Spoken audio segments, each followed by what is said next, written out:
Fala, povo, beleza? Hoje finalmente caiu o embargo da nova Epic World Cup. Tá tão falada, vazada, caluniada, enfim. Então hoje caiu o embargo, agora 1 hora da tarde, e vamos falar dessa bicicleta que, enfim, chamou tanta atenção aí pelos vazamentos nos últimos tempos. E nós tivemos a oportunidade há 2 meses, acho que foi no começo de março, se eu não me engano, no final de fevereiro, ir lá para a Espanha, na cidade de Banholes, para testar essa bike. Então, vinheta e vamos lá.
Bom, pessoal, então, lançamento mundial da nova Epic. Como eu falei para vocês, tivemos a oportunidade de ir lá na Espanha para testar a bicicleta. Foi uma viagem bem legal, porque nem todas essas viagens para testar bicicletas nós temos a oportunidade de fazer pedais com o tempo e a distância suficiente para que você, de fato, tenha a possibilidade de testar a bike. Você conseguir pegar alguns detalhes, etc. Às vezes é muito corrido, às vezes tem mais de uma bike para testar. Dessa vez, foram 3 dias de viagem, nós fizemos aproximadamente 10 horas de pedal espalhados nesses 3 dias, com uma bicicleta só, né? Você chegava lá, tinha a sua bicicleta com o seu nomezinho, os equipamentos todos e tal, o pessoal lá focado nela, você podia testar diferentes configurações, mas tudo na mesma bicicleta. Então, como é que eu vou fazer a divisão dessa série de vídeos da nova Epic? Hoje eu vou fazer um vídeo aqui mais dos aspectos gerais, da notícia em si, da bicicleta sendo lançada, e aí os próximos 3 vídeos, não necessariamente os próximos 3 vídeos do canal, porque tá rolando lá o Brasil Ride Espinhaço, o Weimar tá mandando os vídeos, enfim, mas eu vou lançar 3 vídeos agora nos próximos dias, além desse de hoje, com os testes em si. Como eu falei, foram 3 dias. Primeiro dia a gente fez um teste num circuito de XCO, no qual nós testamos diferentes configurações. O segundo dia foi um pedal mais longo, foi um trilhão, assim, eu acho que foi um percurso de 40 km, se eu não me engano, no qual nós ficamos quase 4 horas pedalando por lá, locais técnicos, estradão, subidas longas, enfim. E no último dia foi mais um percurso no qual nós podemos testar algumas coisas diferentes. Então, foi bem legal, tivemos muita explicação técnica também, e aí nos próximos dias eu vou lançando esses outros 3 vídeos, tá bom? Bom, então vamos lá. A nova Epic. Toda bicicleta, quando ela é lançada, geralmente ela tem... vem todo aquele discurso, mais leve, mais aerodinâmica, mais rígida, melhor bicicleta que a gente já fez na história, mas geralmente ela tem um foco, uma coisa específica nela, que é o grande discurso, a grande diferença daquele modelo para os modelos anteriores, ou daquele modelo para o mercado, ou se o cara está tentando realmente fazer alguma coisa que muda os paradigmas. E nessa bicicleta é o novo sistema de suspensão. Eles mudaram o sistema, o posicionamento principalmente do sistema de link, para que ela ficasse aquela suspensão bastante escondida, inclusive lembrando a Super Caliber, vamos falar disso um pouco mais na frente, e no qual ela tivesse uma aparência muito parecida com uma hardtail. E, enfim, depois vamos falar dessa questão da hardtail também. E um grande salto, uma grande mudança para a Specialized foi que a partir dessa bicicleta a Epic eliminou o Brain traseiro. Eles mantiveram o sistema do Brain na dianteira, mas o sistema traseiro nessa bicicleta foi eliminado. O sistema Brain, para quem não sabe, é um sistema de válvula inercial, no qual ele mantém a suspensão travada, a suspensão traseira e a dianteira travadas, mas o traseiro, principalmente, ele tem um tubinho lá atrás, tem uma válvula inercial. Como é que funciona essa válvula inercial? Se a bicicleta não encontra impactos vindo de baixo para cima, a suspensão está travada. Então, na hora que você pedala, se você sprintar e etc., a suspensão estará travada. Na hora que você tem algum impacto, essa válvula inercial, ela se mantém numa posição ali na hora que você dá um impacto. A inércia faz com que ela fique na posição de baixo e o sistema hidráulico abra, como se fosse uma arruela assim, que na hora que bate ela afasta a arruela, o sistema hidráulico funciona e aí a suspensão abre. Para quem não sabe, as suspensões, o que trava a suspensão é o sistema hidráulico, porque líquido não aceita compressão, certo? Então, quando o sistema hidráulico está travado, ele trava a mola pneumática, né, que é o sistema de ar que faz com que ela trabalhe. Então, o Brain serve para isso. Então, essa bicicleta não tem mais o Brain. Essa bicicleta, ela fica... ela tem uma outra tecnologia que serviu para essa música, vai ficar falando aqui, para substituir o Brain. Então, vamos lá. Como eu falei com vocês, o foco dessa bicicleta é servir como uma hardtail, na hora que você precisa de uma hardtail, e servir como uma full suspension, na hora que você precisa de uma full suspension. Ela funciona, então, da seguinte forma. Você tem um sistema com uma câmara de ar muito grande dentro da suspensão. Então, assim, a suspensão é uma suspensão de 75 milímetros, só que na prática, como ela não tem sag no início, o que é o sag? O sag é na hora que você sobe na bicicleta e ela cede um pouquinho.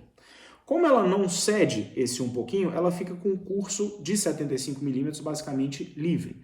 Uma suspensão de 100 milímetros, para uma bike de XC, ela tem um sag de 20 a 25%, ou seja, ela consome só com o seu peso esse início de curso. Essa bike, ela tem essa configuração no qual ela não tem sag. Para fazer isso, eles fizeram um sistema eles conseguiram desenvolver uma curva da mola pneumática que ela é extremamente progressiva no início do curso, então ela tem uma resistência muito grande no início do curso, então na hora que você senta, é como se você estivesse sentado no arrasteio, e aí depois que você quebra esse primeiro impacto, ela vai para uma curva mais normal, com a progressão só lá no final. Então, a curva de mola dela, vou fazer um desenho aqui, ela fica mais ou menos assim, ela fica extremamente alta aqui, aí depois ela vem e sobe de novo. Então ela fica como se fosse assim. Então aqui no início do curso, quando você vai andando pelo curso, a curva sobe muito. Então ela tem muita resistência aqui. Aí depois que você quebra esse primeiro momento, aí ela vem para uma curva mais normal.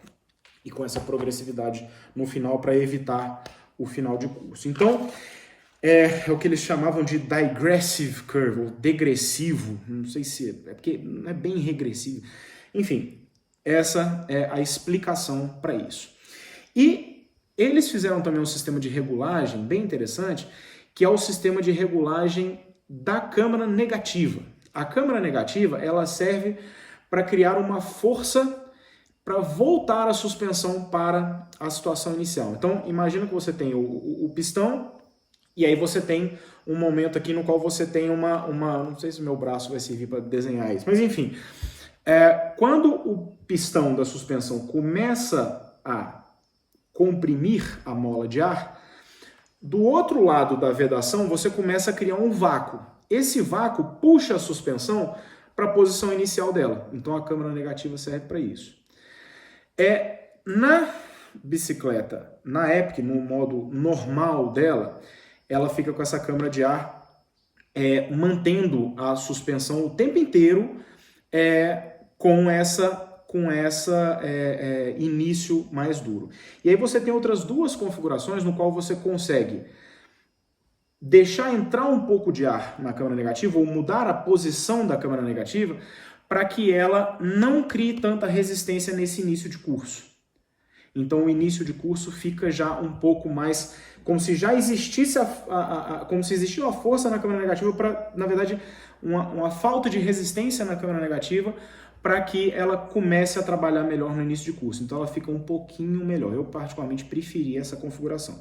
Mas essa parte de teste a gente vai falar nos próximos momentos. Então você tem essas 3 configurações que deixam a bicicleta ou mais arisca, como realmente uma hardtail, ou no meio do caminho, ou com uma bike de XC normal, com a traseira ali um pouco mais mole, que eu particularmente preferi. Então, essas 3 configurações eles chamaram de No Gulp, Gulp seria como se você estivesse engolindo ar, Half Gulp e Full Gulp, ou seja, quando você bota ela, você comprime a suspensão inteira, aí você aperta o negocinho lá de você deixar o ar sair para que a câmara negativa fique com essa configuração de gerar menos resistência no início de curso, e aí você tem uma bicicleta mais mole. Eu sei que é um papo um pouco técnico, mas lançamento de bicicleta é sempre técnico, então é isso.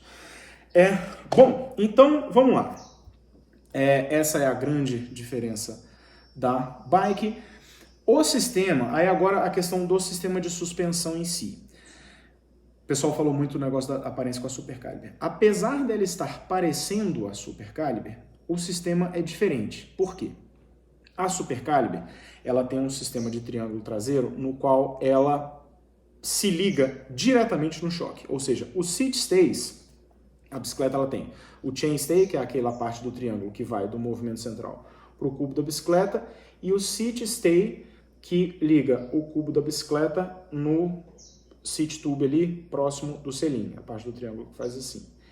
Essa parte na Super Caliber, ela se liga direto no amortecedor. Então, por isso até que eles tiveram que criar aquele ISO strut, no qual eles botam o garfo diretamente no coisa, e o ISO strut serve para segurar o amortecedor para que ele não tenha torções. E aí isso faz com que você não estoure o amortecedor. Já essa bike, ela tem um link mesmo. Então ela tem um pivôzinho ali em cima, que ele fica escondido. Então é um sistema de link, é um linkzinho bem pequenininho, que esse link faz o trabalho de ligação entre o stay e o amortecedor. Então isso muda bastante o comportamento da suspensão. São lógicas diferentes. Então, apesar de visualmente estar parecido, o conceito da suspensão é diferente. Além do que a Super Caliber também tem aquele negócio que ela tem só 60 mm de curso e 20 mm funcionam como a torção do carbono, enfim. Da primeira vez que eu vi, eu falei, caraca, é a Super Caliber. Mas aí depois que a gente teve a explicação e viu o sistema de suspensão, é um sistema de link, que é completamente diferente da lógica do sistema da Super Caliber. Então, obviamente, a galera fala um monte e tal, mas se você analisar o sistema de suspensão em si, não é a mesma coisa. Então, e o comportamento fica completamente diferente. Bom, então, a bicicleta, ela está com o quadro de 1.765 gramas, se eu não me engano, ela como um todo. A bicicleta ficou muito bonita, na minha percepção, nós tivemos bastante oportunidade de ver, a frente dela ficou muito legal. As que a gente testou estava com o novo grupo da SRAM, esse XXSL, que realmente é bem legal, apesar de que o meu estava com uma desregulagenzinha no meio do caminho ali, enfim. O cockpit da bicicleta foi muito legal, porque os novos freios da SRAM, eles mudaram o posicionamento dos pistões da manete, então ele fica rente ao freio, ao guidão, então o cabo pode vir e já entrar diretamente na mesa sem dar aquela volta, então fica muito clean a bicicleta. Foi uma experiência bem legal. Então, essa é a notícia do lançamento da bicicleta. Falei um pouco mais aqui sobre a questão do sistema de suspensão que eliminou o Brain, dando a notícia para vocês, postando imagens e tal. E aí nos próximos vídeos a gente vai falar um pouco mais dos detalhes dos testes e a gente esmiuça mais um pouco a bicicleta. Beleza? Então é isso, turma. Espero que tenham gostado. Like no vídeo, inscreve no canal e a gente fala mais depois. Valeu!